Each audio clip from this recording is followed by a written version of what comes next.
Welcome to this series of forgotten footage. It's almost like lost levels, you know, if you're a Nintendo kind of person. This is just random footage that either didn't have a beginning or an end or no coherency. Is that a word?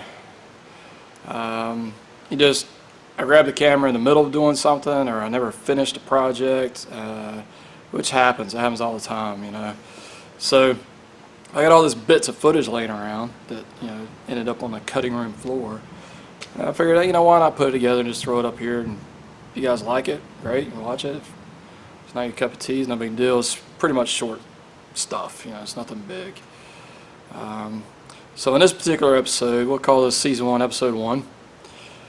We have a 2009 F450 with a drivability complaint.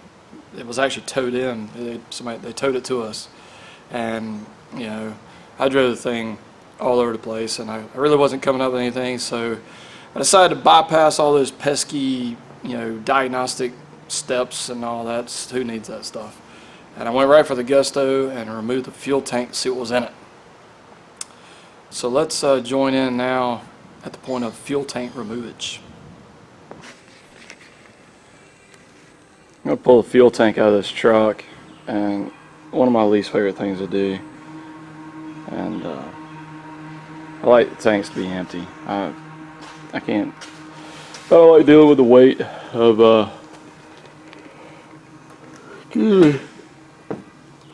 all the fuel in the tank.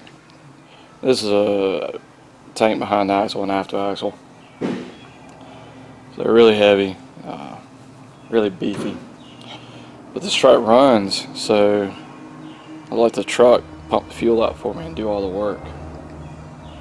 There's a couple different ways you can go about it, many different ways you can go about it. There's a Schrader valve right there, and you can hook a line to it.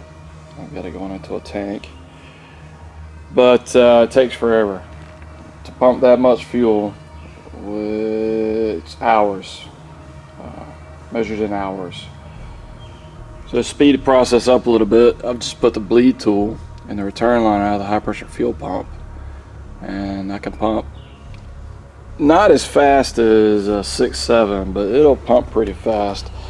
And let's do a demo here. So this has already been pumped out. This tank's almost empty. I wasn't going to film it, but I decided to. So we're right above this little insignia here, and this one's completely empty. I'm going to crank the truck up, and we'll see. We'll compare how much fuel pumps out of here to this one. This one will probably fill completely to here before that one will fill to right there.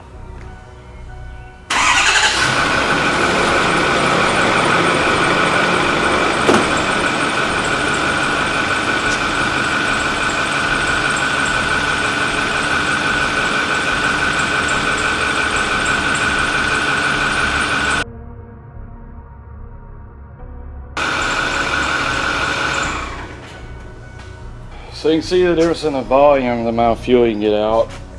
We filled this whole container from here to here. The amount of time it took to fill from there to there.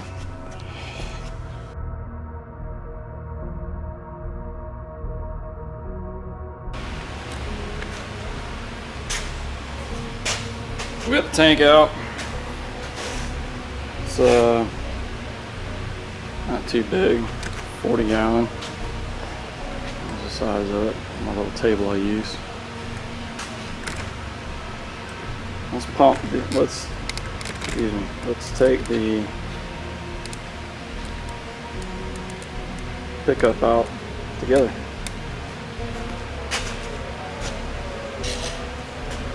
But I may be way out base here, wasting my time. I gotta do something.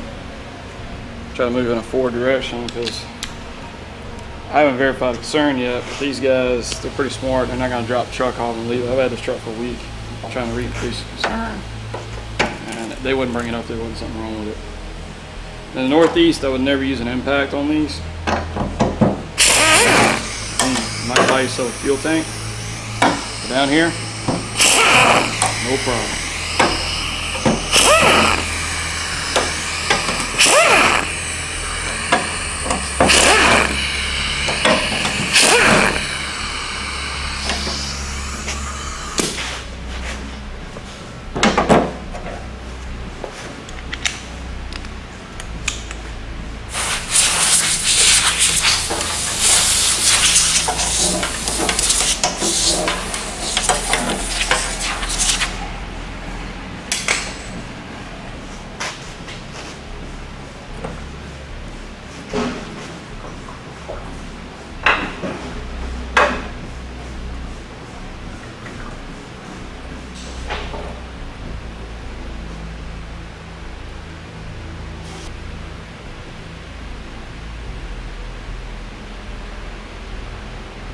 Look, I'll drop you guys in the tank here.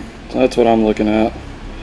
So you can see there's a little bit of giblets. It looks like the foil off of some sort of additive caps, you know, additive bottles laying down in there. But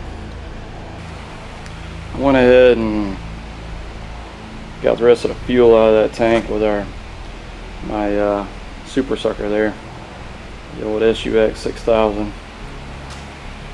Great tool if you don't have one, can work wonders. And this tank has clearly come apart, just rust. Only on the bottom though, there's a little rust on the top, but you can see the sides are in good shape. But when you get to the bottom, it's just rust from one end to the other. The unfortunate thing about that is that will make it to the fuel injectors. So that deadly concoction of fuel, it'll get right to the injectors and just destroy them. But I think we've caught it in time. I've driven this thing all week, you know. But I talked to the customer and they said, look, you got to drive it a long way, you know, high speeds, which that's why I decided to check fuel tank, because what'll happen is this thing will just pick up this dirty fuel and it'll really pull from the bottom, and whatever's in there will just keep packing and packing and packing the system until it can't pull fuel anymore. Then you shut it off and it kind of falls out of suspension, and you're good to go for a while. This was not as bad as I've seen, but it's got to be taken care of. Now I've got a lot of bays back here, but even then sometimes it's still not enough. Like the drive-on rack, that truck's down now. Yeah, you can see it. But I can't leave that truck on the lift for 3 or 4 days at a time while we're waiting on a tank and proof to get the tank and whatever. So we're going to hook up our 2.5 gallon auxiliary tank and put it out.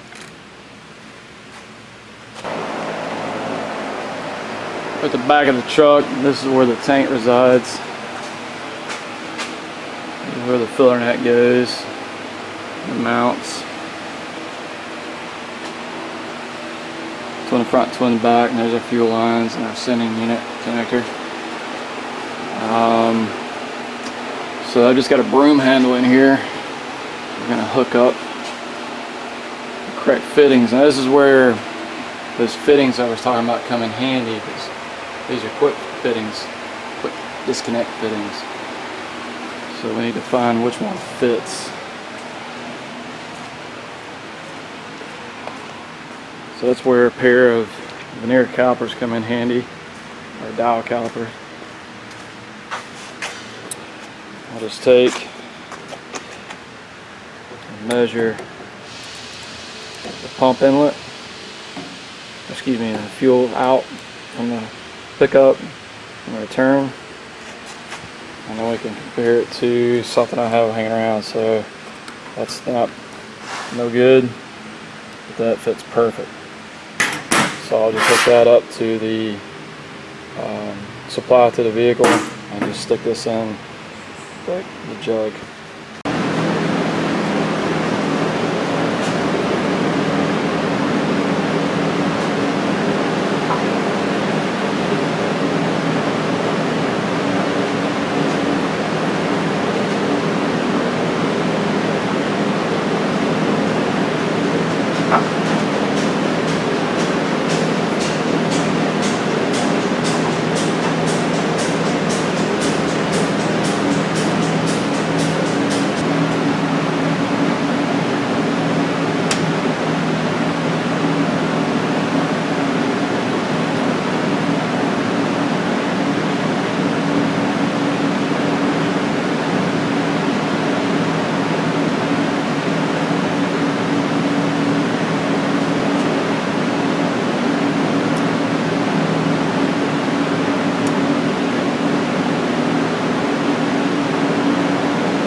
that should get it. Made a heck of a mess in the process. So now we'll drive it out and put it on the bullpen out there. Well, that was it. That truck, you know, still needs a fuel tank. That company that owns that truck is actually, their end of their fiscal year is like the middle of the year. So they were waiting on that to end so they could allot money for that vehicle. Believe it or not, it's still apart. We're still waiting patiently on them to make a decision to fix it. So it's a good thing I got it off the lift there and moved on. So I don't know, if I get it fixed, maybe I'll make another little quick snippet of getting it back together and verifying it. Hope you enjoyed.